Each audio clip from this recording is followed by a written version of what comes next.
Guys আসসালামু আলাইকুম। আজকে একটা ভিডিও নিয়ে আপনাদের সামনে হাজির হলাম।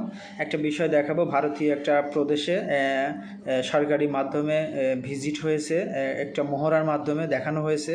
এখানে ভারতীয় কিছু সৈন্য এবং ভারতীয় কিছু প্রশাসনিক লোক দিয়ে দেখানো হয়েছে একটা ঘরের মধ্যে প্রচুর পরিমাণে বানর আটকিয়ে রাখা হয়েছে এবং জব্দ করা হয়েছে। এই বানরগুলোকে করার জন্য, বানরগুলোকে মুক্ত করার জন্য ভারতীয় প্রশাসনিক দিয়ে এটা করা হয়েছে।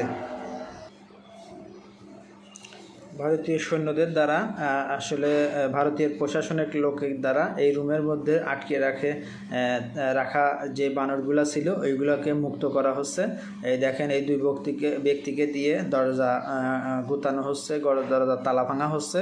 এই মুহূর্তে তালাটা প্রশাসনের লোক ভেঙে ফেলেছে। এখন রুমের মধ্যে ঢোকার পালা। একটু ওয়েট করেন, সাথে থাকুন। ভিডিওটি ভালো লাগলে অবশ্যই শেয়ার করবেন।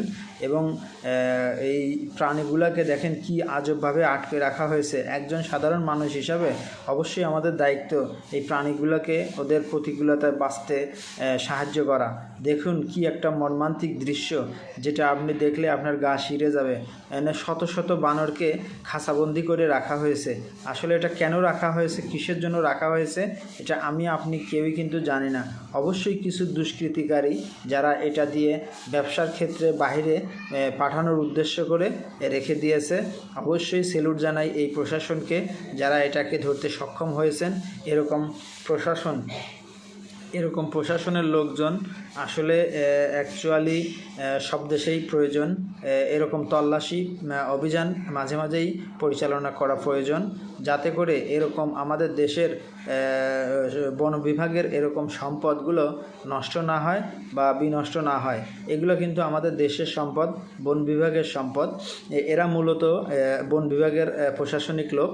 এরা বনের ভেতর আটকে থাকা কিছু বানর, যারা দুষ্কৃতিকারীরা খাঁচাবন্দি করে রেখেছিল বাহিরে পাচার করার জন্য আমাদের দেশের সম্পদ, ঠিক সেই সম্পদগুলোকে উদ্ধার করে এখন জীবিত অবস্থায় বনের মধ্যে আবার ছেড়ে দেওয়া হচ্ছে। অবশ্যই আপনারা যদি এটা ভালো লাগে ভিডিওটা, অবশ্যই আপনারা শেয়ার করবেন এবং অবশ্যই এটা একটা কমেন্ট করতে ভুলবেন না। তবে ভিডিওটা অবশ্যই ভালো লাগবে, ভালো লাগার মতো, কারণ একজন উদার মনের মানুষই অ্যাকচুয়ালি পারে এরকম প্রাণীদেরকে সাধারণ প্রতিকূলতায় আবহাওয়ায় ছেড়ে দিতে। আসলে খাঁচাবন্দি করা হয়েছে, এরকম নির্মম কাজ আমরা কখনোই করব না। এদিকে আমরা অবশ্যই খেয়াল রাখবো, কারণ পরিবেশ বান্ধব এগুলা আমাদের দেশের সম্পদ, আমাদের বনের সম্পদ। তো আমাদের সম্পদগুলো দেখার দায়িত্ব কিন্তু অ্যাকচুয়ালি আমাদেরই। এই জন্য